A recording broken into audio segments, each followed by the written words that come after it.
Champione, champione, ole, ole, ole. It's happened again. It's happened again. Arsenal Football Club. It's happened again. What is going on?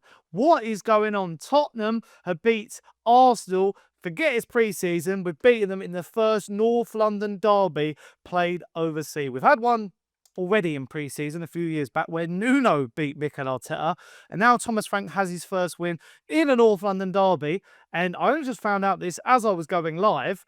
There's a trophy on the line. We've won a trophy against Arsenal. Arsenal do not know how to win silverware. Tottenham do at the end of the day. And that's how the cookie crumbles. I'm absolutely buzzing because I know it's pre-season. I know you're all going to say, Sonny's pre-season, you can't look too far into it. They had more shots. They had da-da-da. We looked like such a good unit under Thomas Frank, more organised, better passing, just better defensively. We have a midfield that doesn't get bypassed. I am absolutely ecstatic about that one. But before I go any further, if you are new to the Sonny Talk Spurs YouTube channel and you're just discovering me now and you're a massive Spurs fan, then get down below, like, subscribe, hit the notification bell, and also let me know in the comments down below, what did you make of that game? Who was your man of the match? And also, probably around 80% of you watching this right now are not subscribed. So you know what to do. Get down there right now. But yeah, as I say, the stats were a little bit, I mean, I've titled this How Arsenal Were Dominated by Spurs.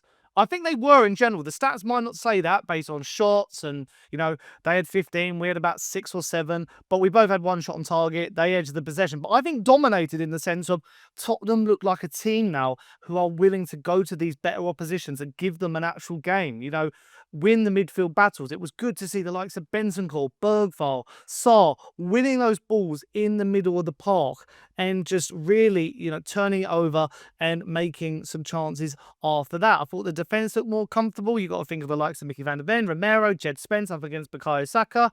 And Pedro Porro, they look like a better unit. I don't think Arsenal actually, you know, I say they're 15 shots and 1 on target for Arsenal. I don't think they troubled us. There wasn't really a moment where I was sitting there going, oh, here we go, we're going to concede here. I was quite confident that, you know, no matter how many chances they had, whether it was Kai Havertz who up front who offered absolutely nothing, or Gyokeres when he came on, I think Arsenal are actually now, there's a change in North London. They're becoming the trophyless side. They're becoming the losers. You might finish second, and we might finish 17th last year, but I think the tide's turning in North London. I'm now confident ahead of this new season that we can compete with some of the bigger and better teams. So, you know, undefeated in pre-season is a good thing. You know, people were getting a bit, you know, upset at the weekend with, you know, a draw against Wickham and a draw against Luton. But, you know, a performance like this against a rival, you know, it doesn't matter that it's pre-season. It's against a rival. It's against a close rival. Our biggest rival. And I'm not the biggest fan of these sort of things in pre-season, but when push comes to shove, we've gone out there and we've delivered. You know, Martin Odegaard, Declan Rice, they had a strong team. Even Max Dowman when he came on looked tricky, but we had enough. And, you know, even Arteta was getting petulant with Pedro Porro on the touchline. You know, it's really good to see that Tottenham have gone out there and put on a massive display. You know, we've got a big week or so ahead. Before the Premier League season kicks off. We've got Newcastle, we've got Bayern Munich, and then we've got PSG in the Super Cup. So there's a lot going on ahead of facing Burnley and our opening game of the Premier League season. So these results, you know, set pieces we look much better from. Corners, you know, 2 corners hit the post. Pedro Porro's one, and also the other one where Richie misses it. Was it a miss? I actually felt quite sorry for him because it's sort of the way it hit him, ricocheted off him. You know, it wasn't all that good. And then Odegaard had that shot that came off the post. You know, we were having some really good, and that counts as a shot off target, obviously, which doesn't help the stats. But I was really confident and happy that Tottenham are delivering in these moments, in these big moments where I knew we needed a bit of a change up. Like Ange Postecoglou, loved what he did, loved that he won us the Europa League, which now puts us in great stead and good foundations. But I'm really happy with, you know, Thomas Frank coming in, working on the set pieces, working on stabilising that back four, better build-up play, you know, less stress, more like comfortable. It's a comfortable watch. I'll say that. It's not stressful. And it's, you know, something where I'm like, this is looking good. We are progressing. And Pape Matar Sarr with another goal. unbelievable. He got 2 against Wickham. He got 1 here. A great finish. I don't know what David Raya's doing. There's questions of a foul, and Arsenal fans are getting all upset on social media. Who cares? It's pre-season. Like, get over it. There's no VAR and all that rubbish. Richie's just trying to win back the ball. Very questionable for, I think it was Raya playing in Skelly in that position. So that was a bit strange. So, but yeah, really happy with this result.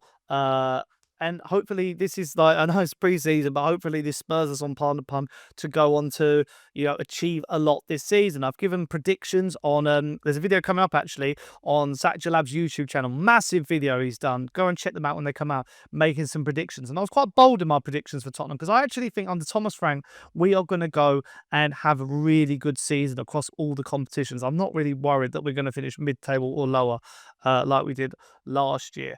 But before I wrap this video up, I just want to react to some news about Yoane Wissa. Now, it's been reported by Matt Law that Thomas Frank is keen to bring Yoane Wissa to Tottenham this summer. And after looking at it, Dominic Solanke looks like he's picked up a little bit of an injury. Tell can also play through the middle. Son, his future's up in the air still. Richarlison, I mean, today didn't look the best. He looks a bit off it still. Yoane Wissa, I think, would be a really good option. I think if we can get a reasonable fee around 40 million or below, then I think that would be a good backup option. I like Wissa. I think he's a really good player. It's just whether or not, I think if it goes too much higher than that, I'm not sure. Because I was saying actually in recent group chats, people like moaning and worrying about Spurs' transfer window. Like people saying it's been a howler. You're getting away with it because West Ham and Newcastle are having bad windows. I don't think we needed that much. I still don't think we need that much. I think, there's rumours of João Palhinha might be coming. I'm a bit on the fence about that. I did a video about James McAtee, who I wouldn't mind us looking into. I feel like, with the signing of Kudus, who looked good today, and there's not too much. I think Thomas Frank is showing that the players that we have at the squad and in his team currently are good enough at this level. It's good to see James Maddison get some minutes today. I'm pretty happy we can, really develop under Thomas Frank and become a good squad. There is that question about creativity, obviously missing out on Morgan Gibbs-White. Can we get a 6 who's a bit more creative, or, hopefully get some more of our wingers and 10s creating more? Because I think our attack is pretty stacks, actually. And Kudus, maybe he's the answer instead of Morgan Gibbs-White in these areas. But yeah, really, really happy. I can't believe we've won a trophy. I mean, I didn't even realise there was a trophy on the line in this pre-season. I don't know if it's called the Hong Kong Invitational or whatnot. But yeah, I think Tottenham have got a lot of potential and, really are showing they're really ready to mix it with the big teams. I now feel confident when we go to Manchester City, Arsenal, Chelsea, Liverpool. We're not going to go there and fold like a pack of cards. We're not going to concede all the goals under the sun. We're actually going to go and, really give it our all, really show what we're made of, and just really excel. I just feel like just those individual performances, that grit and determination you expect from this side. It was just nice, in those transitions where Arsenal getting on the ball, we're winning it back. Our passing is more crisp. The midfield's not being bypassed like it was under Ange all the time. It didn't feel like we had a midfield. It felt like the 8s were bombing on, so were the fullbacks, and then the 6 was left all on his own. You've now got 2 midfielders who are sitting there, holding on, protecting that back line, and the back line is so much further back that they can look up and see the danger that's coming towards them, and the likes of Romero and Van de Ven can win their tackles and be more comfortable on the ball and play it out. And, Vicario's passing and option, he's got more options. It looks like we're better passing it. And the idea was, we thought we'd have that with Ange Postecoglou. He'd be the one who'd be, passed out from the back, taking risks. But Thomas Frank the risks are different for him. He's more mathematic. He's more logical. So yeah, I'm really happy with that result. Really, really happy. Well, it's pre-season, but we've beat the Arsenal, and technically it's an away win, I think, as it says on the scoreboard. But yeah, let me know what you thought in the comments down below. Who was your man of the match, and was there anything that I missed that you thought was key? But leave a like, subscribe, hit the notification bell, because around 80% of you watching this right now are not subscribed. And until next time, up the Spurs, and I'll catch you guys soon. Bye.